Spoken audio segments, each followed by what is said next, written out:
102. 102. Trying to get some new things done here, and we got them in place. So, no further ado, I got the full crew here tonight, and we're ready to rock. Over to you, Adrian. I'm not talking again until I know we on for sure. Like Yeah, my screen is off. yeah, we're on. Please talk. Okay, so welcome, guys. You are here on May 30th. We're rounding out the month of May, show number 102. Welcome, welcome, welcome. We have Ty and the beautiful Miss Rennie here with us tonight.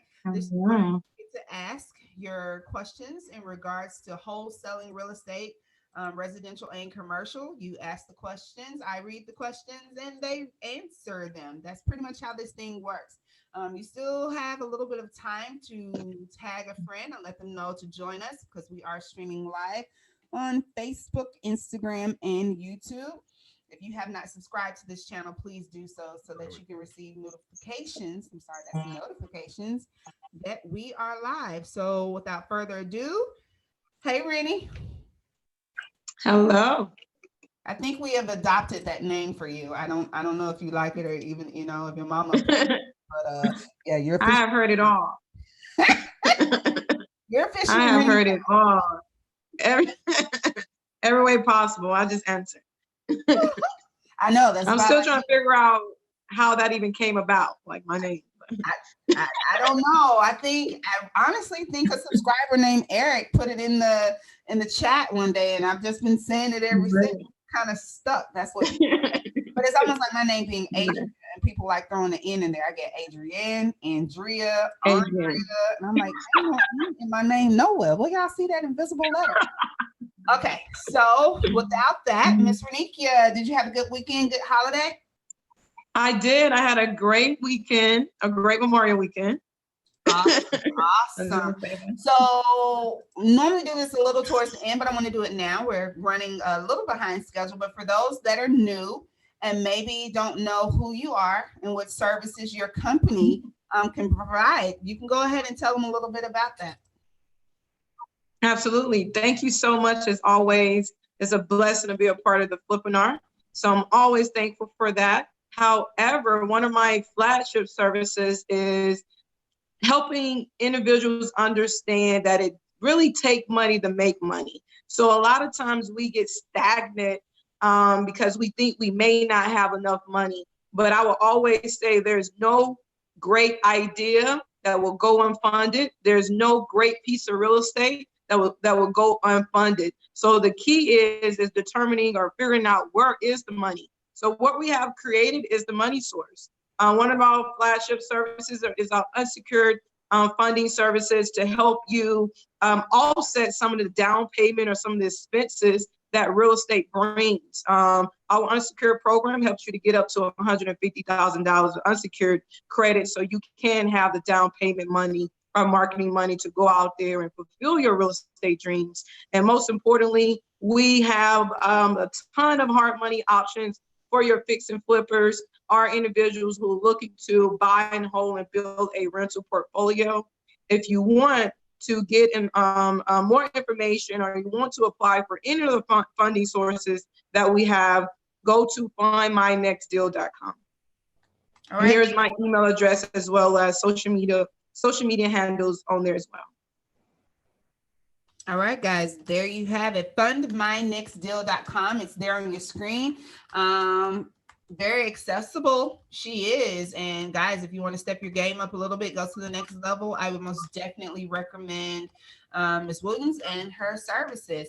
Like to do a quick shout out, talking to the people on YouTube. I see Ms. Doreen, Condia, Lawan, Adrian. You have an N in your name. Midwest, Real Spot, Rhonda, Yadira, Antoine, Stephen, and all the rest of you guys. Thanks for joining.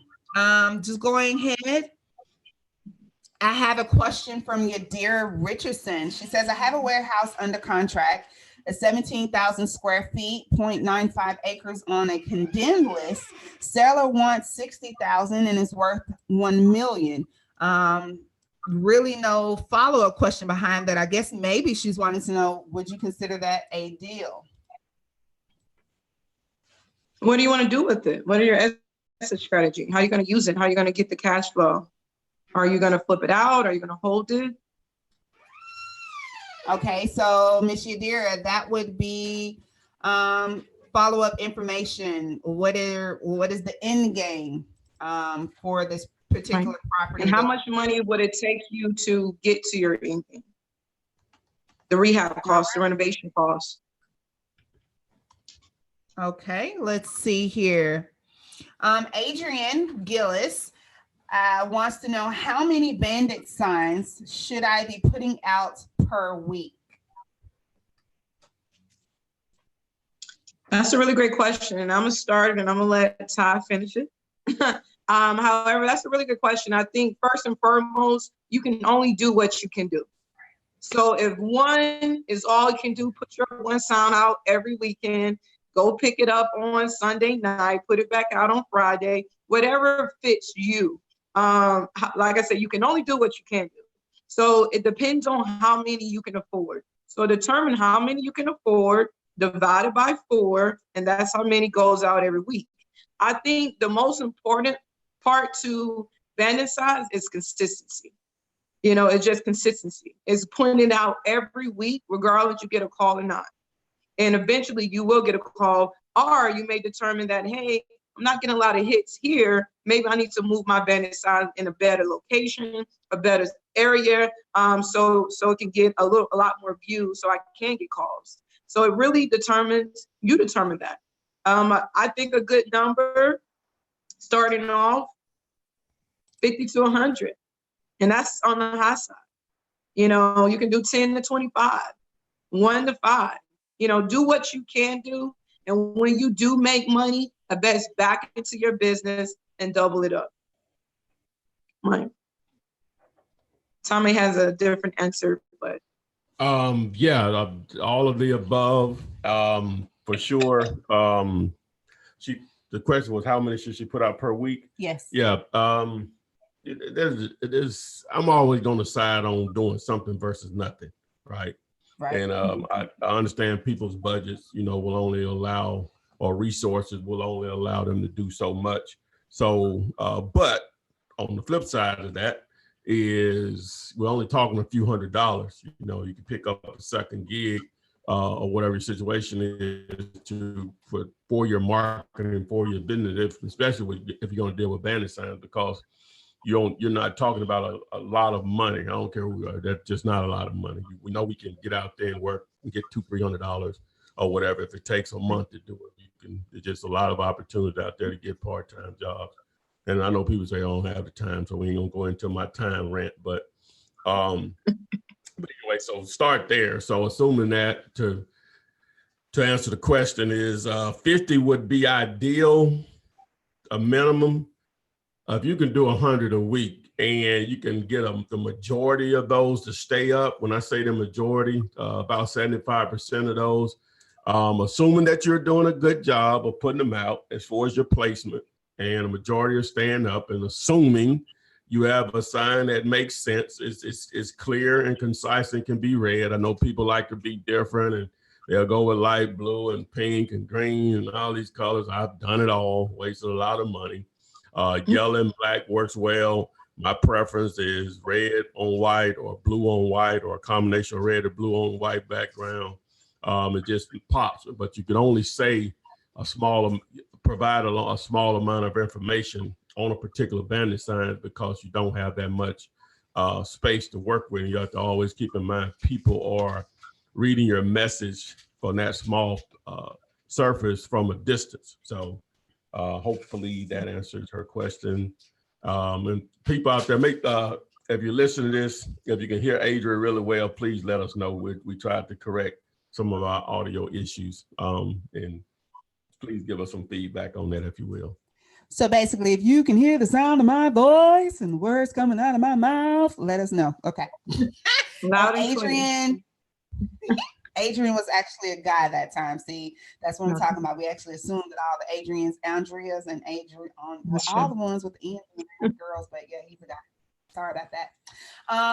D-Ray gave us the Hawaiian "it's cool, bro" hand signal. Okay. Hey, Pam Don, talking about Bandit signs. Let's piggyback. We have a gentleman, and that's going off the picture there, wants to know, how do you find people to put your Bandit signs out? So Craigslist, Facebook. What was his question? How do you go about finding somebody to put your I'm signs trying out? to copy. What was it in?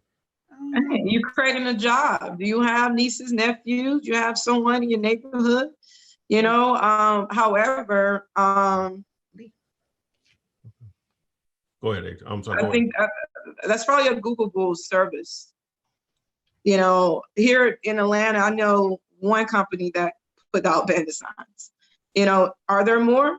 There are more opportunity. There's a lot of opportunity for this. That's probably Googleable. I'm not for sure how you go and find that. I find my business, the guy who puts out Bandit signs, just by networking, you know, within my local market. But for anybody that's listening right now, it is a full-fledged business to put out Bandit signs. So you're looking to make extra money as you put out your own signs, you know, start a service to put out other people's signs. You know, one of the costs that I have paid for was $1 a sign. I'll put out 100 signs.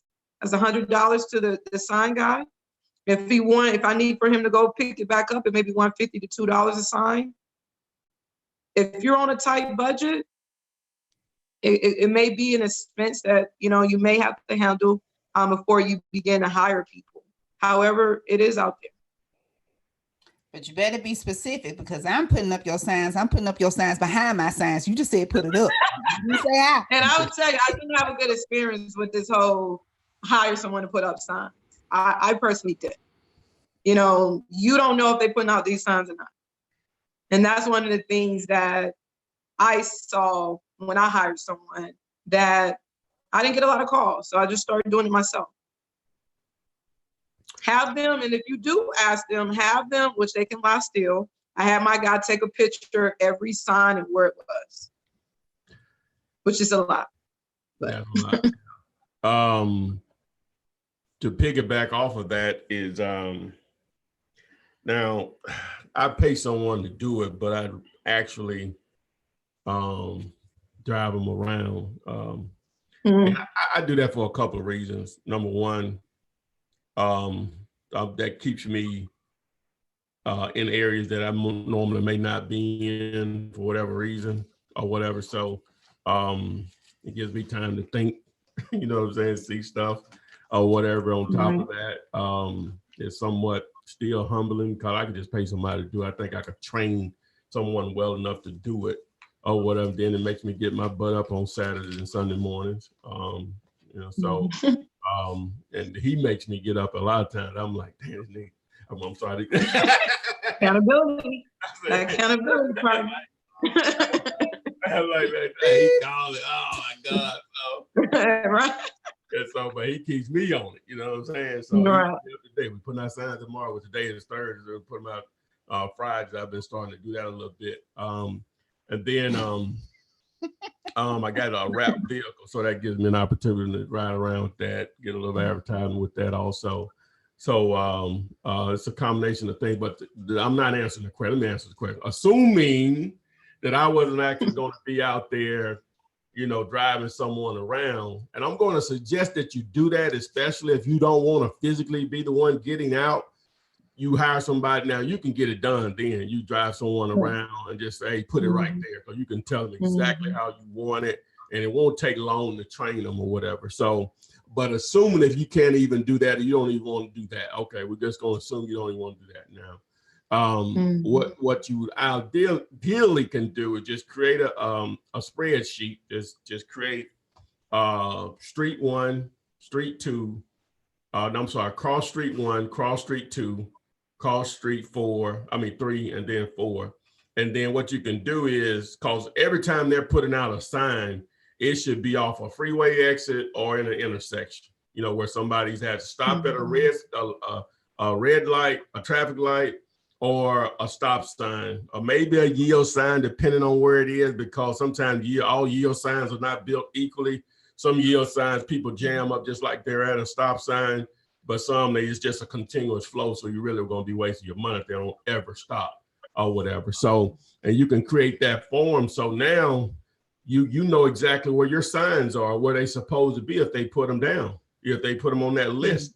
And so that gives that keeps creates some accountability. Now, part of it is that you're not going to physically go out and check you. You just want to put that accountability on them that, hey, I know where it's supposed to be, whatever. Now, of course, they can always say, well, they already took them down. Well, then we don't need to put them there anymore then, okay?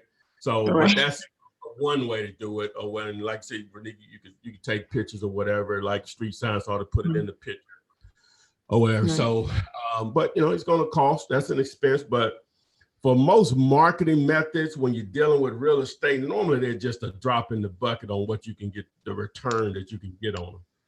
That's one of the great things about it. If I was out there selling pecan pies and we were trying to do it through Bandit sign, I got to move a lot of pecan pies to be able to justify paying somebody putting out them Bandit sign. But for real estate, that one transaction make them pay for it for the next 2 years. You know what I'm saying? So each next 2 years. I'm talking about the labor part of it along with the cost of the signs. So hopefully that answers that question, Adrian. Okay. And I just want to, I was just thinking when Ty was talking, one of the businesses that do it here in Atlanta, it's kind of like a mom and pop sign shop. So sometimes you can walk into those mom and pop type of sign shops that may not be Kinko's or someone of that nature, but it's like a mom and pop type of sign shop. Those are the ones you can kind of go in there and negotiate. Hey, if I buy these signs for you, would you put these out? And that's one of the things that this gentleman did with his business, is that he was a local mom and pop type of yard sign business, and he added the service of helping you put those out as well. Okay, guys, forgive me with this new mic that I'm so thankful that Ty has provided me with. I'm used to being able to talk to him behind the scenes and y'all not hear it. So now I got to be mindful of what I'm saying, because they might catch me slipping. Yeah, I'm shut up. Oh, we hear you loud and clear. Oh, sucky. Okay, JD Vlogs, glad you finally caught us live. Thank you for joining us. Lee Allen, I guess you mentioned the wrapped vehicle. He said there was a company that would pay up to $300 a month to drive a wrapped car. They paid based on how many miles you drove to and from work. Have you ever paid someone to wrap their car? Not drive the car that you have wrapped, but wrap their own. Would that be, wow. I guess strategy is a strategy, marketing strategy, but what you think about that? So they're going to wrap their car with your business name? Right. Well, that's sort of how I got the idea. I can't really go any further than that because of what it is, but that's sort of how I got the idea. Was I was going to wrap someone else's vehicle, and because they drove around the city a lot, and she thought it was a great idea and whatever, and we went to the sign shop and everything, got it measured and everything, and her husband ditched the idea. Man, I didn't want his woman. Trust me. No, I didn't want he wasn't hating, was he? Oh my gosh, I understand. I'm trying to put money in y'all house. So I told her I was going to put a special number on the car just for her, and I was going to split whatever we made that came from that number. Blocking blessings, blocking blessings. What? You can wrap my car. You know what I'm saying? So what I said was, I said, this is what I said. I said, I don't have to do that. I can go buy my own car and get it wrapped and drive it myself or whatever. Exactly. And so that's what I did. That was last July. So it got wrapped. I bought a 6-speed. That can't nobody drive. Can't nobody else drive but me and one of my homeboys. And so I couldn't even let people go like, hey, go do this for me, blah, blah, blah, because can't nobody drive it. You know what I'm saying? So, so I was sitting in the office the other day, and I had already made my mind what kind I wanted to buy to replace that, and I found it. And the young lady that works with me, she said, "That's too much money. You can find a better deal than that." And I said, "Well, find it then." 2 hours later, we were buying a car. You know what I'm saying? About $4,000 less or whatever. Wow. So it's getting wrapped, and I thought I was gonna have it available. I thought I was gonna be able to pick it up before the show tonight, so it'll be ready. So you wrap all sides or just the sides? No, the whole thing. I'll text it to you. The whole thing. Yeah, The reason I don't want to just put it out there, or whatever. If somebody texts me, they want to see it, I'll text it to you or whatever. But I just didn't want to put it out there because, sometimes they allegedly putting out Bandit sign, and I didn't want to be linked to that. Right. That's what they we got you on 100 counts of Bandit sign. $500. We've been looking for you, actually. Thank you. You've been putting out all the signs. We don't care whose numbers on it. All of them are linked to you. Right, all the signs, Jerry. Yeah. So anyway, so that's how that came about. I think car wraps and car magnets is probably the most powerful marketing tools, or one of the most powerful, because I know I write down so many numbers I see on the side of people's cars. It's powerful. So, yeah. You're taking advantage of a lot of eyeballs, that you don't taking even advantage of a lot of eyeballs. When I go to Walmart, instead of wrapping the MARTA car or MARTA bus, wrap yours. Yeah, I go to Walmart or something. I'm going to park. I'm going to do that anyway, but I'm going to park where people coming into the shopping center, they're going to see my vehicle. Now I hadn't made a dime from it yet. Now let me just say that. It ain't gonna take but one. But let me tell you that I left out this part. I left out this part. Now I hadn't made a deal from it yet. That's from that other car, so I got a new car. Part of it, I chose a funky domain name, but I think I got something better. It's just a little. I'll show you both of them the way, but they look the same. But it's just, I think this is better or whatever. So, but I did get some calls. They just none of them produce deals, So the other thing is that when I show up at someone's house, right, in the car, it creates a less threatening position. It's a lot more professional. I like to think, hey, they've taken this expense to do this. So, you don't have to do all that. I'm just telling you what I've done. Well, it's just some recent I've done. So, but that's me. And then I drive it everywhere. I drive my main vehicle. So, especially now it's not a stick. I guess got tired of driving the stick myself. And then no one else could drive it. That was the biggest thing. No one else could drive it. So. Yeah, so people that get sticks, they don't want nobody to drive. Oh, that's what it is. Well, this was just was a Kia Soul. You know what I'm saying? So I didn't care who drove it. Hello, matchmaker Argo, Casey, and Louise Estes, and Teresa Beauchamp. That's Miss Beauchamp from Baltimore, Maryland. Hello, Miss Beauchamp. One of my students. What up? Okay. She said she could drive a stick. Let me put that out there. I'm trying to sell the Kia. Now you can get the wrap that I already out. I'll let you have the website and everything. All you have to do is change the phone number. The sign shop, they'll probably just charge you maybe $200-300 to change the phone number. You can add a website. Now I'm trying to sell. I know I'm about to get unwrapped because wherever I sell it to are not going to be interested in what I have on it right now. But if you're in the ham, you don't have to be in the ham. I'll gladly sell. You'll get a huge discount because it cost me about $3,000 to get it wrapped. So you'll just get the vehicle for the cost of what I'm selling the vehicle for without having to do the wrap. You have to do just change the phone number, and I'll let you have the website that comes with it. That's a part of it. That's it. So hit me up if you're interested. If you can drive a stick now, you got to be able to drive a 6-speed. Can you hold it to tax time? No, the whisper, Adrian. She talking about could I have to hold the tax time? No, that's another year. Not the slick talk on the side. Yeah. Just reminding myself I got this mic over here now. Robin Harper, thank you for answering that question for Jean. Yes, you can participate at the age of 17, but you cannot enter into a legal and binding agreement until the age of 18. So you would have to have an adult partner with you. You can do the talking, you can do the walking. but you got to have somebody else's name on that paperwork. I do believe that's for everywhere. And that was from Mr. Emmanuel on YouTube. Jamal wants to know when. And do it. Yeah, go ahead. I just want to add to that. I know a lot of young guys out here in Atlanta who started this at 18 years old, and they are super successful at 22, 23. So don't allow 17 to stop you. Figure it out. Okay, cool. Yeah. There's a way.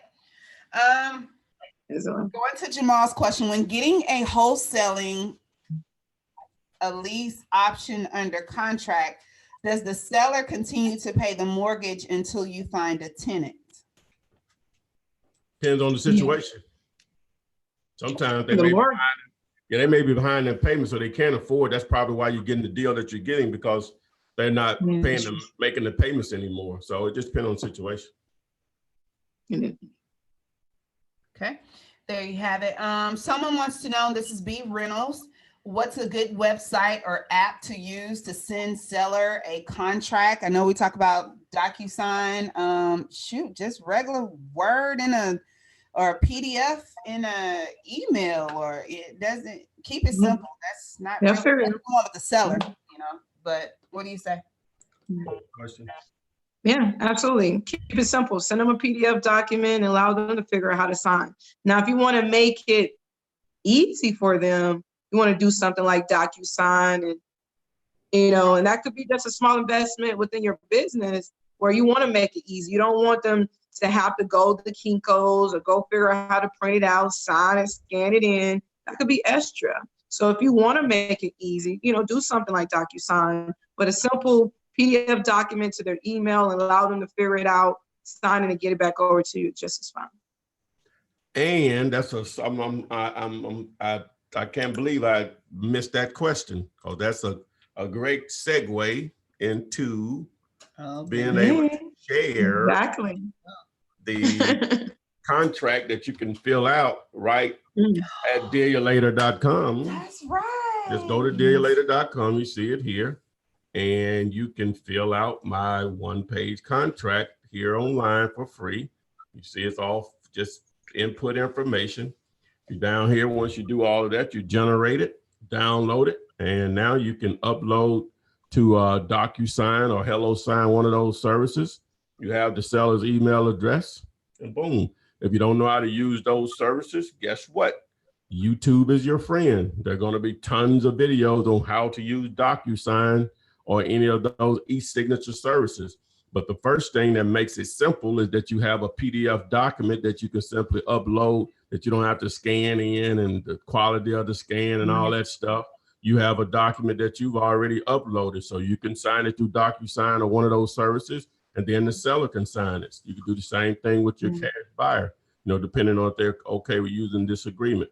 But the main thing is that you can fill it out free at my site, dealyoulater.com.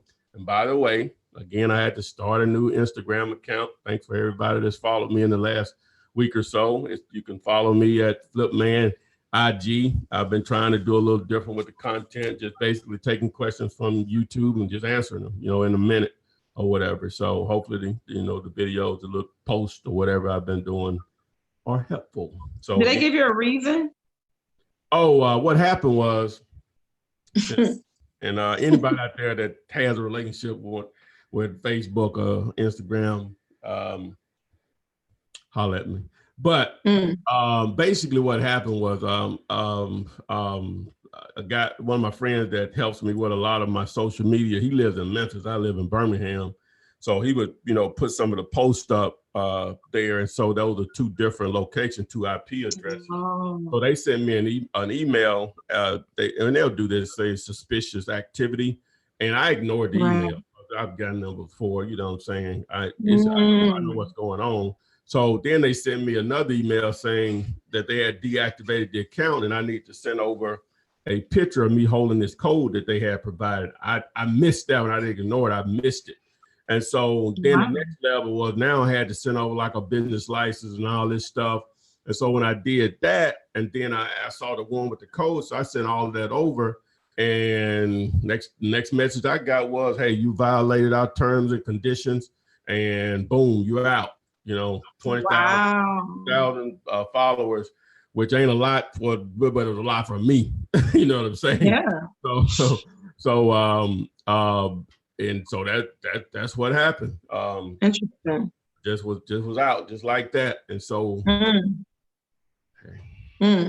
back I'm at 700. I mean, that's interesting because when you give someone your password, you have to prove it. Yeah. Yeah.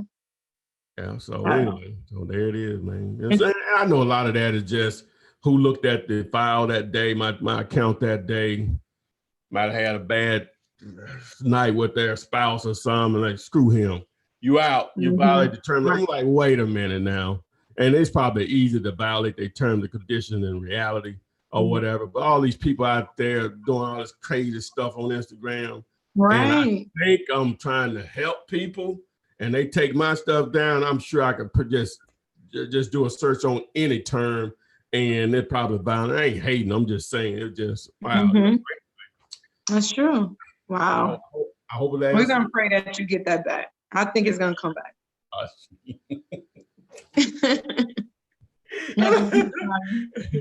So that's what's up, man. Wow. Hey. Well, that's a lesson for everybody.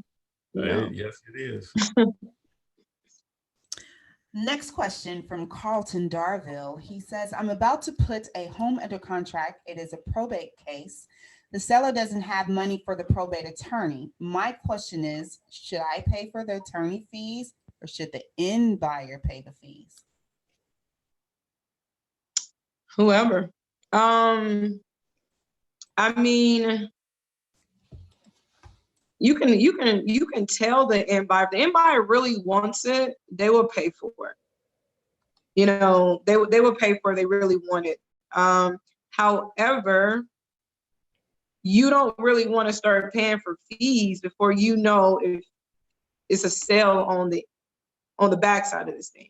So if you know for a fact that this thing is already sold to your end buyer, then you can negotiate between yourself and your end buyer about these additional fees that needs to be paid. However, you want to make sure that if I pay these, that I will get first rights to sell this property, because probate is so iffy. You can get through this thing, and next thing you know, they need 4 or 5 other signatures from siblings and people of that nature, and someone doesn't want to sell. So you have already paid these legal fees. Now you don't have access and control to even buy it because everyone didn't sign off on it. So that goes back to the last gentleman who asked about paying a mortgage. It's okay to pay people mortgage and get it to where it needs to be, but make sure you are in the green when you do pay it, because the last thing you want to do is pay someone mortgage, and next thing you know, they decide that, hey, I'm good, I don't want to sell it no more. So you just want to make sure you're contractual safe, and when you start paying for things before you close. Anything you'd like to add to that, Mr. Taylor? Oh, that's 100. 100. Okay. Mr. Charles Jenkins, hey, from Baton Rouge, Louisiana, in the house. Always a pleasure to have you with us. Thanks for joining. Rick Jordan, when we were talking about the car magnets, mentioned that he gets about a lead a month from his I Buy Houses magnet signs.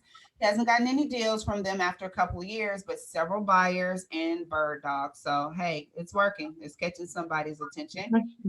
Marsha Yvonne, her question is, what if a homeowner asks for your last name? Should I provide that or just give my business name? I want my seller to trust me. So what should I do? Why are we hiding our last name? Should we? Doesn't matter. Right. You're the owner of the business. I mean, it doesn't, you can give them your first and last name. I mean, I don't see why not, however, when you sign off on the contract, it should be in your LLC. Ty, your name just kind of rolls off the tongue. I don't even think you say your name without your last name. Do you? Who? You. When do I say my last name? You do, all the time. I say, this is Ty, aka the Flip Man. I don't never say Ty Taylor. I never say that. That's just what I hear. Maybe that's what you hear, but I never said it. I got big nose to prove it. Come get my mic. I don't know if I ever heard Taylor. Well, maybe Flipman is your last name. Yeah, this is from you. This is from Origins Couture, whatever. Hi, I like to use the 150K unsecured funding from Renikia's website to start my first flip or buy, rehab, rent, refinance deal, but I'm currently in credit repair. Is it possible to use a cosigner? No, on the unsecured credit, there's no cosigners. It's unsecured. However, it's just one of those situations where you could either be patient and wait until you're ready, or you bring in a credit partner who actually is ready, allow them to go 100% into the program by themselves. So they get 50, 60, 100,000, and then 2 or 3 months down the road, you are ready and you get another 50, 60, 100K. Now your buying power is more. So I would never recommend co-signing anything. Everybody go their own route because that gives us double. So even if you are married and you looking to put both your name on a mortgage, one person go on the mortgage, the other person get deeded on the title. One person go on the mortgage, the other person get deeded. Therefore, if we need to, the other person who is not on the mortgage can go get another mortgage. So if you don't co-sign, you're able to double up. And another thing you can do, if you don't co-sign, you can always add someone as an authorized user. And it, so no, no, we don't allow co-signers.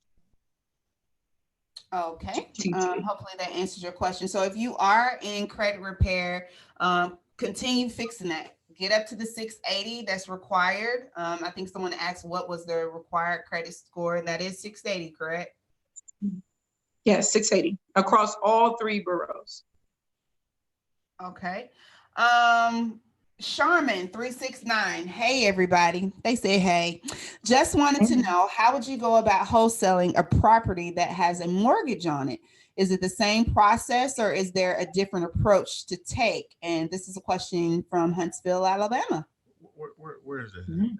YouTube, Charmin 369, towards the top, scrolling. Oh, it's up to, you go back and forth. Okay. I go back and forth, yes. Okay. I got this part.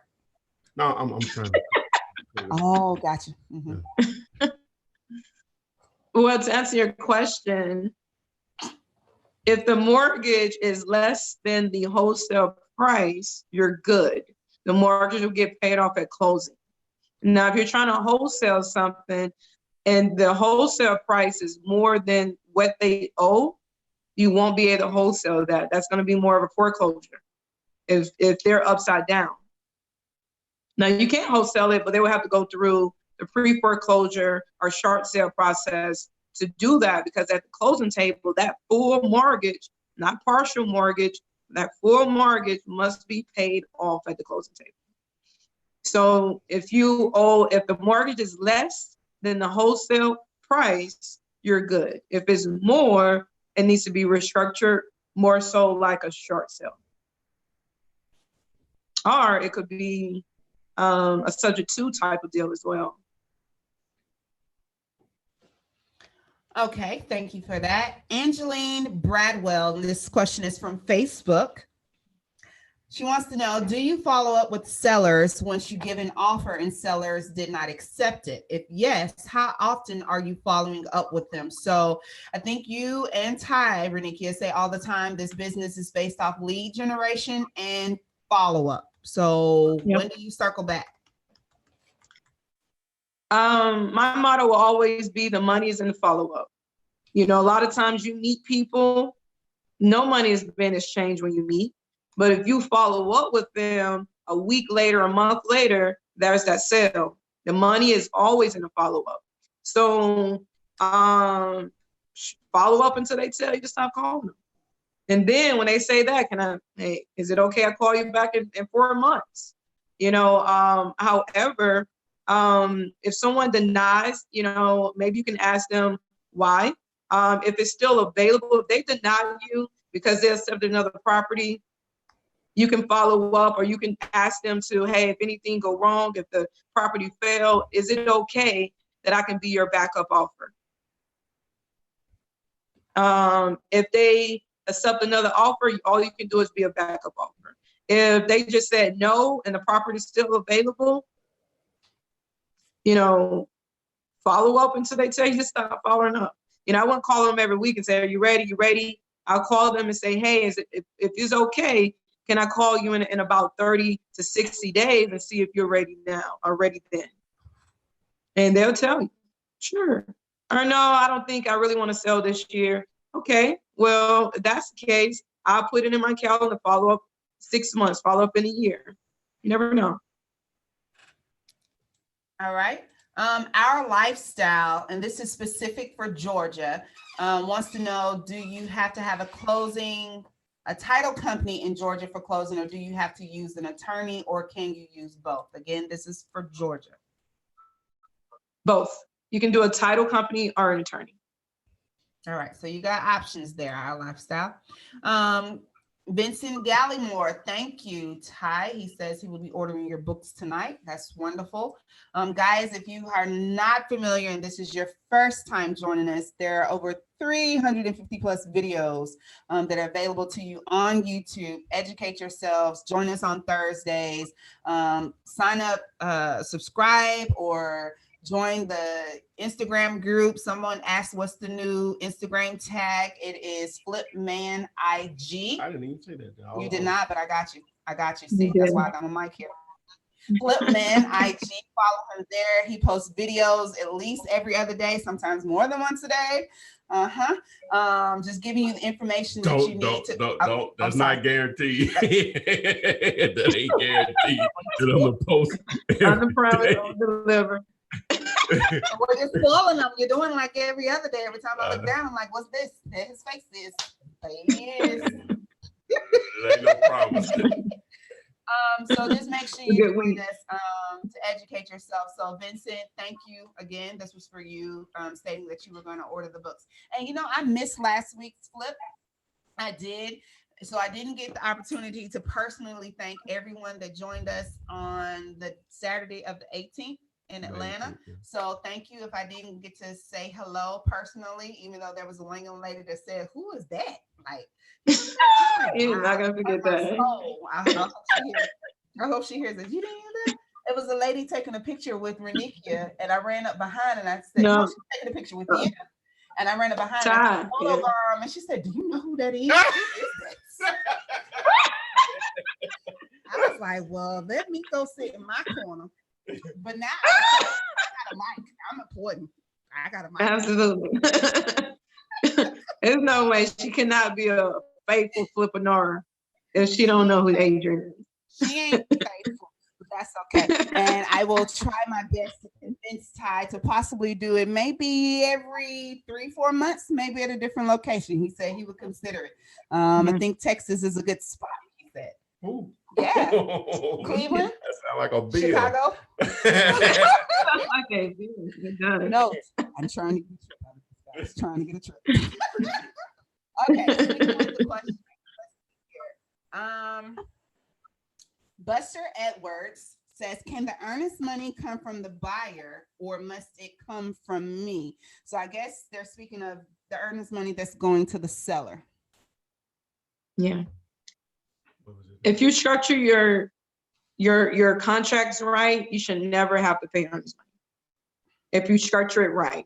So if your AB contract with the original homeowner seller says $1,000 earnest money, then your BC contract, your end buyer should say 1,000.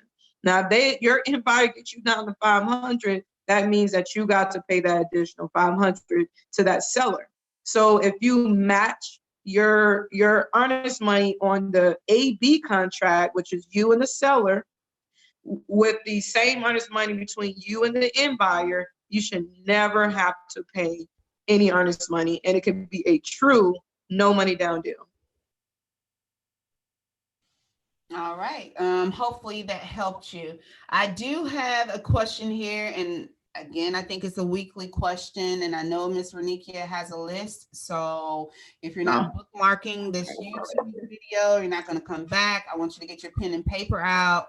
and jot them down if you haven't already. But it is, I'm sure you already know, Renika, is the question. I already know. I'm getting it right now. Skip tracing services. What are Yeah. they? What are the best ones? Which ones would she suggest? All of that. So get ready to jot down the list. Renikia, go. Yes. So I'm trying to look for this list. Okay. So TLO, Prospect Now, been verified. LexisNexis is probably going to be the most expensive service. That's a service that a lot of bill collectors and people use who actually find you. So of course, the more you pay, the more accurate that information is. And Locate Plus. So TLO, Prospect Now, LexisNexis, been verified, and Locate Plus. And all of them are different prices. You can go and figure out what works best for you and your budget. However, the more you pay, the more accurate the information is. And I'm saying it's not accurate. You may have to go through some phone numbers to find them. But yeah, if you pay a little bit more, the information gets more and more accurate. Okay. Next question is a frequent question that's asked. So Renikia, I'm sure you already have answered this one ready to fire off. Should the very first step be getting your list of buyers? And what is the best way in getting those buyers? And this is from Vanessa Rogers on YouTube. And I think y'all have different opinions on whether get the seller or get the buyers first. The way is effective, but go ahead. Yeah, so I share my philosophy and then Tyler share yours. So I find it easier to reverse wholesale. And what I mean by that is the normal way usually is go and find a property and then find a buyer. Personally, I think that's, that gives me a lot of anxiety. I have like a week to find someone. So what I do is reverse wholesale and I find the money first. I find an end buyer first. That end buyer tells me exactly what they're looking for on a 3-bedroom, 2-bath, 4-sided brick home, willing to pay up to $75,000 for a BIM.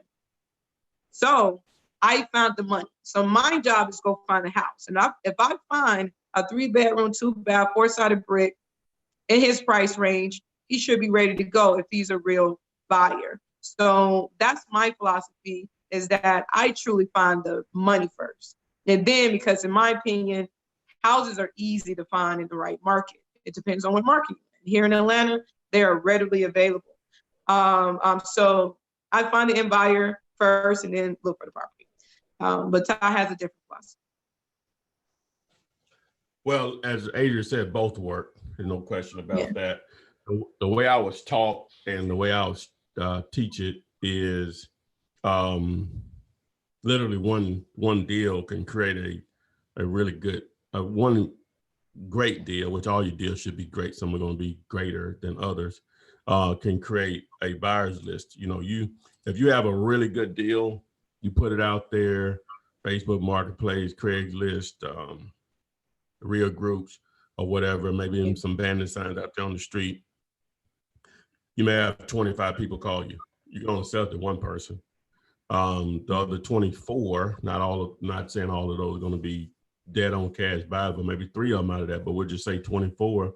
You want to collect their information for future deals, such as their obviously name and contact information. What areas do they buy in? How many do they buy per month? What level of repairs they like to deal with, the minimum beds and bath. I think I said price. And so if you do that with most of your deals, your buyers list is just going to continue to grow or whatever. But at the end of the day, like I say, both work. It both work. All right, I like how you put that. You're absolutely right. When you market, so many people are going to call you. And that's truly how you really begin to build that list, that buyer's list, rentals list, contractor list, all types of people will call you. So I absolutely agree with that. And the people that go, do y'all rent houses? All types of people will call those times. Oh yeah, the sign says cheap house for sale. It didn't say cheap house for rent. Claudia, I see that you just asked the question on what's a good skip tracer. Like at this point right now, if you rewind maybe less than 5 minutes, you just gave a list, and maybe towards the end I'll ask her if I remember to repeat that list. But yeah, just if you watch this, come back to this video once we're done, and about maybe right at 50 minutes in, she gave out a list just a second ago. Going back to Mr. Buster Edwards, he had the question about earnest money. He wants to know now, is earnest money always a part of the equation when doing wholesale deals? Should be. Absolutely. Earnest money secures the contract. It's security. So without earnest money, your contract is not necessarily secured. However, if the seller is willing to sign off on that contract with $0 in earnest money, cool. However, earnest money do exactly what it is. It's the earnest of you saying that you will pay, you will buy this house according to the contract. So earnest money is part of almost every real estate transaction, unless you do have some type of relationship or something with the seller who is okay with just selling you the house with no earnest money. Okay. That was actually. But that earnest money could be $10. It could be $1. It could be 50, 100. So it's not always 5 to 1,000. It could be just $10. Okay. Jamie Turner on Facebook says, when we find a potential deal and you skip trace the owner to find the phone number, is there a way to scrub the number to ensure that they are not on the national do not call list in order to avoid fines against our company? So the DNC list, how do you make sure that you're not calling someone on that list? Well, with Dealator, aka PropStream, if you use their skip trading service, it's going to give you the option to exclude those numbers. With mojosales.com, which is Mojo Dollar, same thing. They're going to give you the option to exclude individuals that are on the DNC list. With another service that I use, is called Data Finder. It gives you, well, you know what? I'm pretty sure it does. I hadn't used it in a while, but I'm pretty sure it does. So most of the service that you can bulk skip trace a list, they're going to give you the option to remove those that are on the DNC. And even if you get a list that doesn't do it, you can run it through one of those services. And, you know, well, thank you. I know you can with Mojo. I'm not sure about the Dealator, aka PropStream. So, but that's how. Okay, Jonathan W, and this is on YouTube. Time for a hand clap, clap, clap. He just started about 2 weeks ago, and he's already found a motivated seller. He already has 2 buyers ready as well. He wants us to wish him luck on negotiating this deal. He's been studying your videos, and he loves your content. The seller originally wanted $160, but stated he would settle for cash at $100K. It's a clean title. Takes that this is a chance to make a good profit, right? Question mark. Wow. Some numbers missing there. So if you want to evaluate, is it a deal? Yeah, we don't have an ARV. Yeah, needs to know what the after repair value / ARV is. You already said that he would settle for 100. Any repairs? You didn't mention that either. Always going to be repairs when you're wholesaling, even if you think, or if the seller thinks that the house is ready to go, you have to think in the mind of a buyer coming in, they're always going to find something wrong, whether it's the paint on the walls, which is something simple. It doesn't have to be anything like major, like roof being repaired, but there's always repairs. So give us a little bit more information on that, Jonathan, and we can evaluate your deal. Robert Jones, Flipman, in one of your videos, you mentioned you have not found a way to perfect marketing on Facebook. My question is, what is the problem you're having with Facebook? Oh, sound like you got an answer, Mr. Jones. Yeah. Okay. Well, some of it may be he's talking about Facebook ads. If you all are not familiar with it, if you're on Facebook, you know what I mean. You'll see an ad and it says sponsored. You know, you can do that for any business. I do that with a lot of the Flipman stuff or whatever. So quite naturally, I've tried to use it to find sellers, and I've done it periodically over the last probably 3 years, and I've gotten a couple of leads and a couple of houses under contract, but I've never closed a deal with it. And part of it is I don't think I've thrown enough money at it or whatever. Because the lead, and that's probably it in a nutshell with me. It's just a different animal because it's more like a bandit sign approach because people are not actively there looking for it. Now, of course, Facebook has its target audiences and all that stuff to target individuals that own real estate. But again, they can't, well, they don't put it out there anyway. It used to be a lot better, but they can't say that, hey, this person is behind on taxes, but they can probably predict. I don't know if they have that particular audience there available. They used to say this person is more likely to move in the next X days or months. So that could have been, an option. But I think the biggest thing is that I hadn't thrown enough money at it, but probably because I hadn't gotten any leads from it. So if you already have it figured out, most definitely hit me up. I've seen stuff out there and tried some of it, bought some courses, and it hadn't worked for me. And I spent a lot of money on Facebook every month, just with the Flipman stuff. But I would spend a lot more with the housing stuff if I found something that worked. And I'm sure somebody's out there killing, probably laughing at me at this video. So stop laughing and call me something. I need help. Okay. This is from Master J. Hey, hi. Can you wholesale a store, and is that considered commercial property? It's definitely considered commercial property. It depends on, are you selling the operation of the store, or are you selling the real estate that the store actually, the operation of the store sits in? So you have to determine what is for sale. Is it the operation or is it the real estate that's for sale? However, you can wholesale anything known to mankind. Everything. You can middleman everything. Oh my God. So yes, you can wholesale it. It's a different animal. It's a different approach. It's a different evaluation. However, yes, it can be wholesale. Yeah, just to back that up, I actually know some cats that's what they do is they basically wholesale businesses or whatever. They broker those deals, so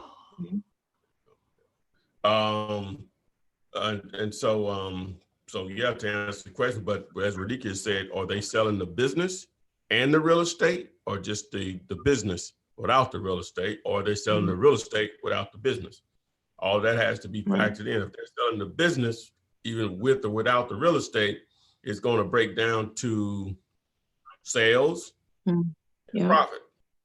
It's going to break down that. Then, depending on what type of business it is, it may be 2 times the annual sales. It's just so many ways to do it. It's a little more, that's a little bit outside of my wheelhouse on that, but I understand how it works. But to answer your question, it can be done. You can wholesale Pringle potato chips, and you can get them for 30 cents and you can sell them in the store for $1.30, Exactly. I think America is nothing but a wholesale market. Yeah. Everything we buy wholesale from China and everything. So that's a business model. You can see.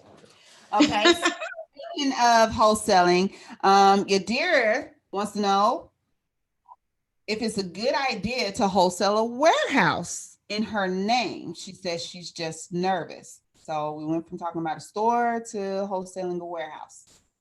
If you got a buyer for it, whether it's in your name or business, make it happen or whatever. Ideally, you want to put it into an entity, an LLC or something, but it doesn't matter. You know what I'm saying? The check will still cash. It's cool. You'll work those taxes out. That's one of them good problems. It is a good problem. Now, if you can wholesale it in your LLC, it is better.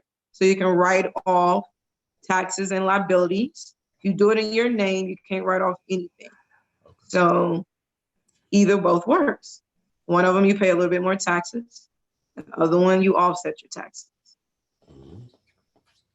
All right. Rashad Heath wants to know, are you familiar with Fiverr? And if so, would you recommend building your team off of that if you're a one-man show and have no other like-minded individual / investors around you? Okay. Yeah, I'm very familiar with Fiverr. You see this Yeah. guy back here? Fiverr. Yeah. Flippinar logo. This guy on the shirt right here. Fiverr. You know what I'm saying? So I get a lot of stuff done with Fiverr for all types of reasons. You find all types of individuals do stuff for cheap and high quality stuff or whatever. He's probably talking about virtual assistants off of Fiverr. A lady reached out to me that lives in either Jamaica or the Bahamas, and she didn't really reach out to me about her Fiverr services. She was tired of doing a lot of work. She know the person would make 30 grand on the deal, and she would make $500. And she knew real estate. You know what I'm saying? So she found my videos, and so we started working. Nothing really ever came out of it or whatever, because she still has to eat. So she's still doing a lot of the stuff with the VAs. But one day down the road we'll probably do something. But she knows her stuff. So I'm sure she's not the only one out there on Fiverr that does that. So you can find, as far as lead generation and doing some of the tasks that you may not be able to do because of maybe your job or something, well, most definitely, you can get a lot of stuff done, that building, getting websites built and all of that. So now you can get burnt or whatever because some people quality is not there, but they have pretty good reviews. Normally it is what it is. So to answer your question, it's a great website to get some stuff done. Absolutely. I mean, I still use Fiverr to this day. And I just want to say, don't underestimate Fiverr. It's no different than when you call a business and they in Indonesia getting paid $2 an hour. It's the same thing. So if you can outsource something that would cost $200 in the States, literally, I get my flyers done here, it's $100 a flyer.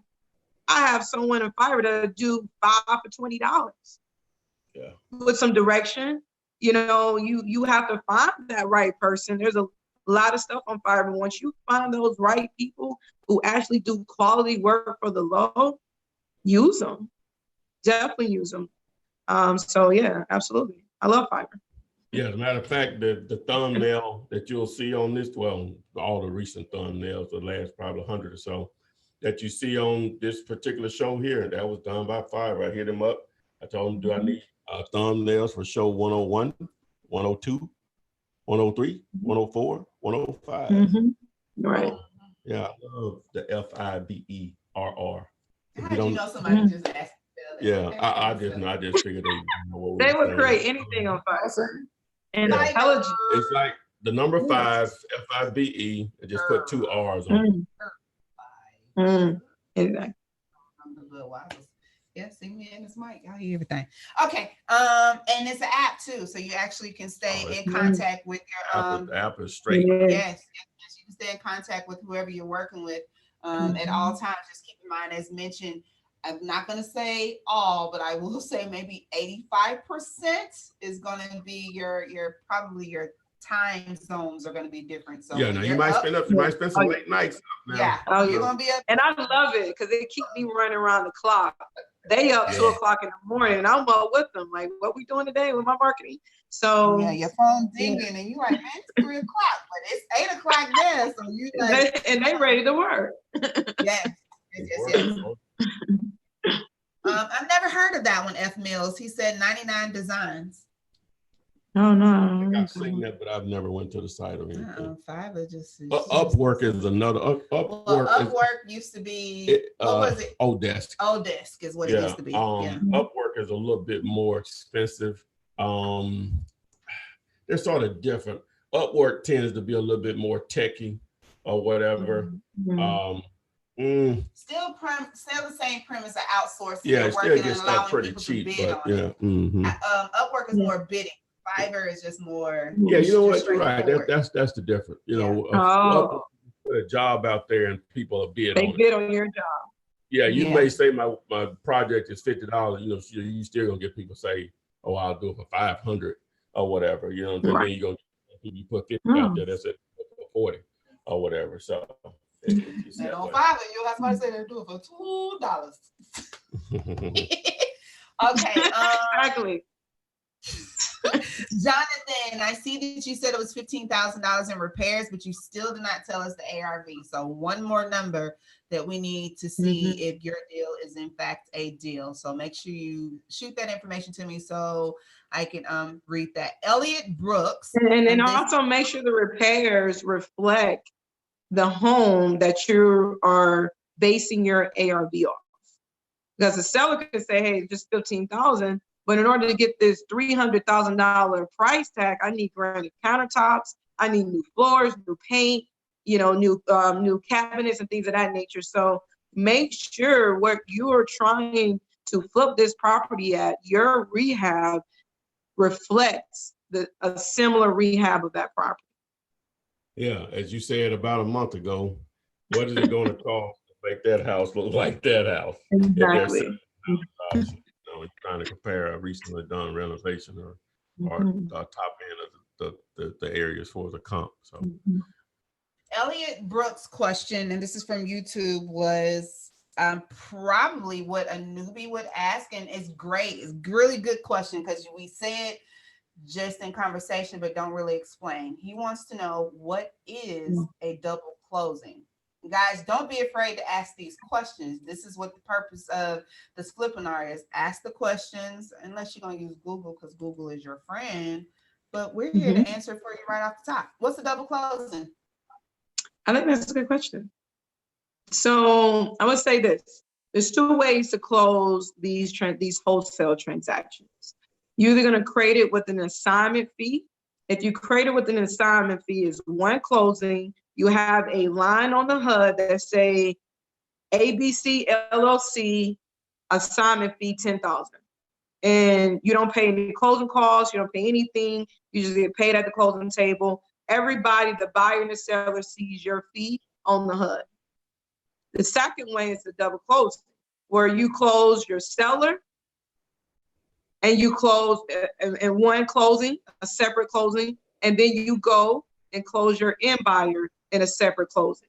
I usually will close my end buyer first, and then I will schedule to close the seller, because once the seller sign off on it, they're looking for a check. If you close them first and the money haven't been wired because you haven't closed your end buyer, then they're gonna be waiting on their check. So I always kind of structure mine where I close the end buyer first, and I'm not saying days in between. It's more like an hour in between. You know, I may close my end buyer at 10 o'clock, and then I have my seller come in at 11. But in the double closing, neither your end buyer or your seller knows what fee you're making at all. However, one of the fees that you will have is closing costs. So you're going to accumulate some closing costs when you're doing that, but a lot of times it's worth it because the seller or the end buyer has the opportunity to get to the closing table and say, who is this $10,000 assignment fee? No one told me about this. I'm not closing with this on the HUD. So they have the power to stop your entire closing if they're not up to date on your assignment fee. So some of the times you do a double closing just so you don't have to have that conversation. Oh, yeah, just to add to that, look at it this way. Okay, you have a contract with the seller to buy it at whatever price, and then you have a contract with your buyer to buy it at a higher price. Okay, all right, so the difference is going to be your money. So look at it in this way, is that you're going to buy it first, right? And then the seller is going to buy it from you. That's a double closing. But what happens is the money from the cash buyer has already been submitted. So it covers your initial closing and your closing cost, and then you turn around and sell it to the actual cash buyer, and they cover the transaction on that side also. So they fund all the money for the contract to be closed with the seller first, and then you do a deal with them, and the rest of the money takes care of that. And that's where you get the difference of your money on the second transaction, a double close. That's it. All right, thank you for explaining that. Mr. Money Hungry wants to know, should I wholesale alone or should I do it with a partner? Depends on how hungry for money you are, Mr. You see what I did that? Mr. Money Hungry, hungry for money, Mr. Yeah, okay, yeah. Should he do it alone or should he do it with a squad? I mean, I will always say you can do more together. You can cover more ground. You know, when you on the south side of town, he could be on, or she could be on the north side. However, you can do this by yourself as well. There's time where another wholesaler may bring you the deal and you co-wholesale. Where you have to work with a partner to get it closed. So always think two is always better than one. Multiple is always better than one, but you don't need them. So it's really up to you. How money hungry are you? You know, you can do 10 closing with a partner versus 3 closings by yourself. So, you know, be open to it. If they bring value, you know what I'm saying? They bring something to the table that you maybe can't supply, maybe time, it may be resources for your marketing, or just maybe strategy. They may have a better understanding of the process. They may have a network of individuals that you don't have access to. So it depends on what they bring to the table, and I guess vice versa, what you bring to the table. If you normally what you like, the ideal is that one partner does something better than the other, you know, to make it work or whatever. So, you know, again, you just be open to it. You just be open to more money if possible. So. Mike Hunt, I'm just going to answer your question. Yes, he would. Moving on. Now, y'all have to read YouTube chats what he asked. Let's see here. Midwest Vibes says she had a seller call from a deal machine postcard. He has a house he wants $30,000 for, and stated he will not negotiate at all. The ARV is $93,000. I did a little research and found out that he bought it in 2017 for $30,000. Just seems strange that he is asking for the same amount he bought it in for. He just wants his money back. I mean, you have somebody that called and says they're not taking any less than what they pay for it. The ARV is 63 grand more. You didn't really tell us whether the repairs, obviously needs some repairs, but I mean, it's okay if he just wants his money back, right? No mystery. Absolutely. That's at the East firm. People be, you know, they get firm.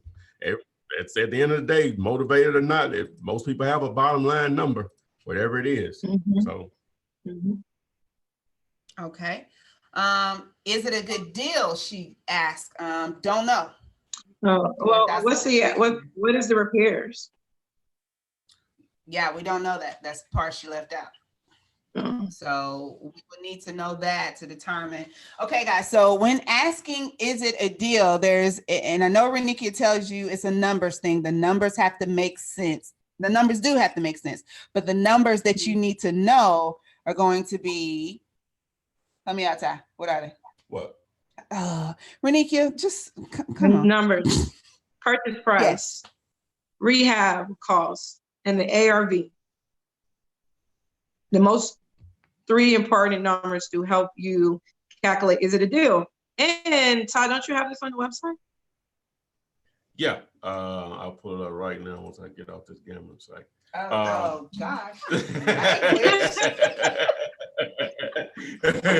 Yeah. No. Before the game started in about 40 minutes. Oh wow, really? Gosh. And they hurt. Oh wow. Yeah, Men, I realize men focus attention Yeah, so different than women. here we go. So what you are referring to, no, I got to still got the camera side. Let me see. What you all are referring to was my calculator here. So let me pull it up. There it is. Boom. And so right here you have your after repair value. You have your renovation estimate, and then it gives you the maximum allowable allowance. I need to change. I don't like that name.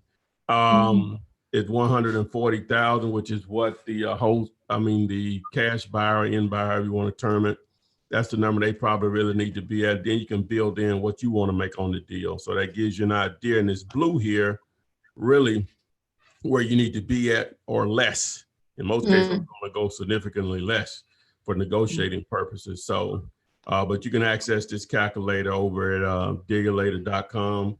If you want to see a video on really how to use it, just do a search on YouTube for free calculator and put Flipman behind it, and it'll have a video to explain this and how to tie in the prop stream and coming up with an ARV and all that stuff. So okay, so while you have that up, she did respond that the repairs were 15 grand. so what was ARV? 93? ARV was 93. 93. Mm-hmm. Repairs 15,000. 15.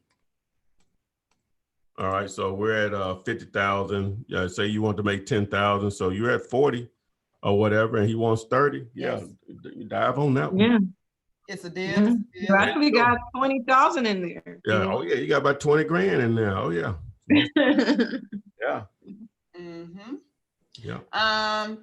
Tony Cannon wants to know, how do you answer when they ask where you get your money? Who asked that? I guess the seller. I don't know. If that Who question said that? comes up, and None of your business. That ain't the type of question that they ask. if they ask that, normally you probably don't have a deal. But in case they ask it, right? Yes. You'll say, well, I get it from under my mattress. Just laugh it off. Laugh it off. From my mama, where I get my. You know what I'm saying? My daddy won the 72 lottery. Right. Just know I got it. We won a lottery. 72. We still living off that 2 million.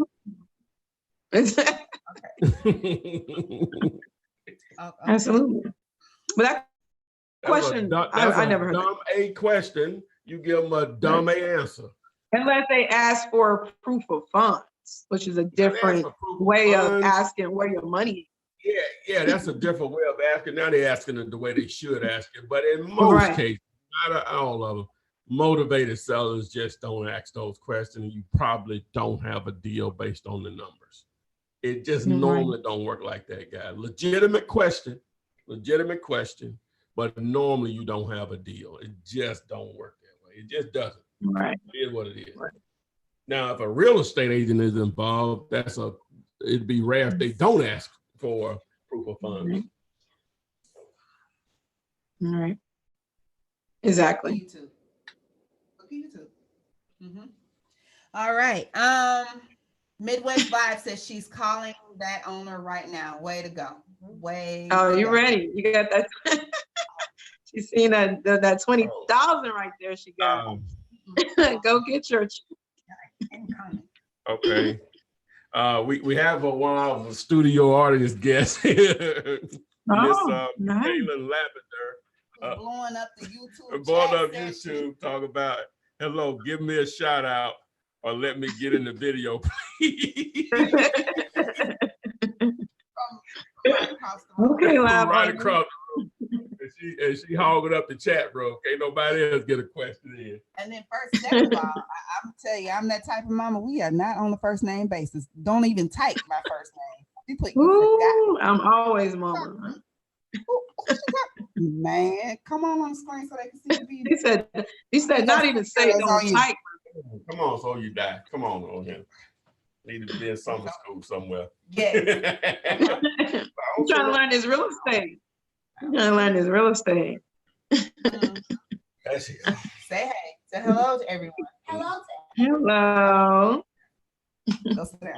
Okay. Travis Riggins wants to know, have you ever wholesaled a house in Puerto Rico? So he has a seller that contacted him with the property there. You can wholesale on Mars if there's houses out there. As long as you have a buyer for it, you can wholesale wherever you want to wholesale and whatever you want to wholesale. And that's a U.S. territory, so they should be in play. The law should be similar to, I'm assuming it's the same, it's a U.S. territory, so. I don't mean they're real estate. And you can probably sell it to someone here who wants to create an Airbnb in Puerto Rico. There's a lot of options with that as well. But like with anything, location. That's true. Puerto Rico has D areas also. Yeah, they do.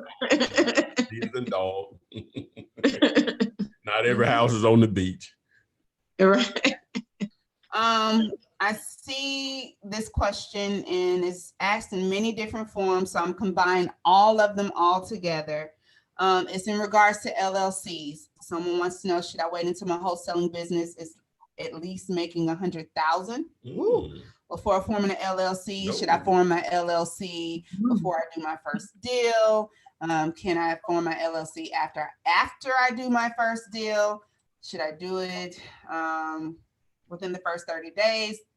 What do we say about LLCs? I know that Ty says that if you have to spend $100 to get an LLC, or spend that $100 to get Bandit signs or your marketing materials, and then use the money from your deal to get your LLC. Just not necessary for that first deal. We agree on that? Not. Absolutely. It's not. Use what you have until you have more to put back into your business. However, figure out how much it is to create an LLC in your state. In Georgia, it's $100. You make your first 10,000, your first 5,000, put something back into your business. Figure out how much it is and make that one of the expenses that you invest back into your business with. I wouldn't recommend making $100,000 and then doing it, because what you're doing is accumulating a higher tax liability for yourself. Versus being in the LLC, we can write off all those expenses. So if you as an individual make $100,000, you owe Uncle Sam 35%. Myself as an LLC owner, I'm going to offset this $100,000 by writing off $50,000, and all I owe is a tax liability on $50,000. So invest back into your business when you can. Create your LLC for tax purposes, and you can talk more with your tax accountant about it, but it has tax benefits. All right. So you guys who are currently in the chat group, subscribing, listening, driving, at home, this is your very first time joining us, and you have that one question that I think everybody wants the answer to. How can I get started today, right now? Ty, how do we get started wholesaling, real estate, business right now? Well, you've made a good start by, I don't know if this is your first introduction to what we have going on here every Thursday night, but it's a good place to start. I like to think that my YouTube channel is a good place to start because of the amount of content that has been produced since August of 2008 up until today. I know it's a lot of information, but the best way I explain it to people on a daily basis, when they call me and they seem like they want to just get ahead of themselves, they call me and I don't know them to answer questions. I send them back to the video, but because I know what the question, I'm not being rude. I just know you hadn't taken the time out to watch the video. You wouldn't have that question if you had. And I'm not being rude. I just know you're not doing what you're supposed to do by taking advantage of free information. And to pile on top of that is, think about it in terms of this, and some of y'all may have already heard this from me through a text or whatever, is that it takes a physician, I think, 12 years to become a full-fledged doctor, 12, something like that. You can take 3 months, study these videos, right? Wow. And For make free. more money than make for free. They spend hundreds of thousands of dollars for free. Free. The tax conversion, hey, $1 billion industry given away for free. For free. You know what I'm saying? It's wholesaling is just the stepping stone to, man, just whatever. Yeah. You know? Yeah. So and people just impatient, man. Just think about it again now.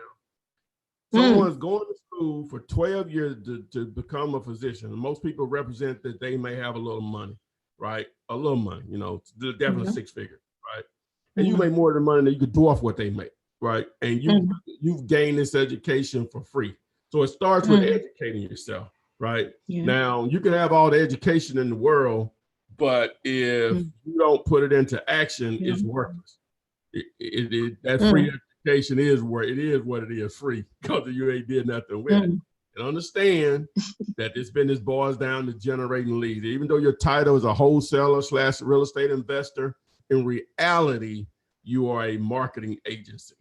In reality, and how you get paid is by putting real estate transactions together. But in reality, you are an advertising marketing agency generating leads, and you're taking advantage of your knowledge of understanding. If you got a great real estate deal, people will beg you for it. Buyers, I mean, cash buyers, and continue to beg you for more. So educate yourself, take action, understand the business boils down to generating leads. If you're not generating leads on a daily basis, it's going to be difficult to do deals on a consistent basis. You can stumble into a deal or whatever. Think about it like this also, to give you a perspective of what you're dealing with here now, because a lot of people just get so excited when they talk to someone that wants to sell a piece of real estate. Right. A lot of people want to sell, man. Oh, they want to sell. Yeah, they're not going to want to sell at the price one. So you may look at it, 25 to 30 people, sellers that want to sell.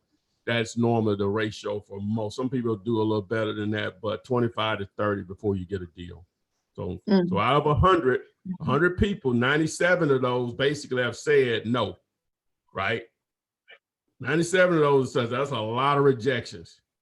But we're not selling pencils here either.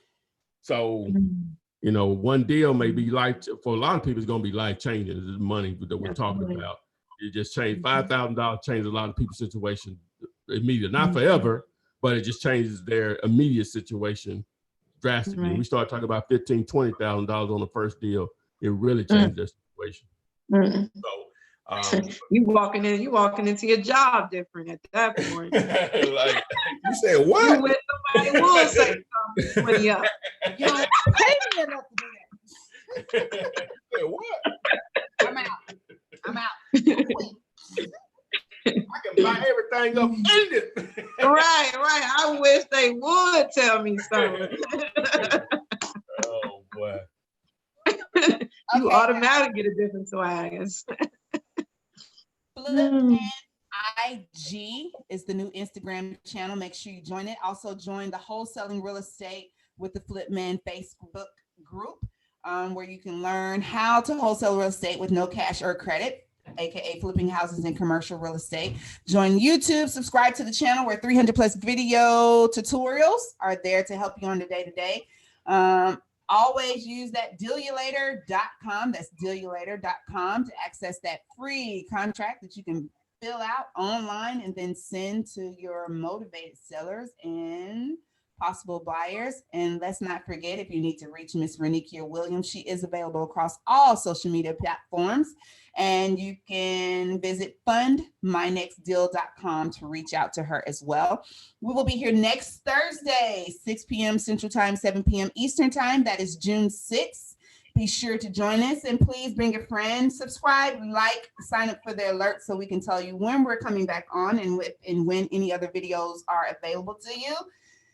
Without further ado, I'm going to say go Raptors. You thought I was going to say Warriors, because I was going for the Bucks and they lost. Anything, Ty? No, you got it there, Renee? Nope. That was great. Nope. We out. Bye, guys. We'll see you next week.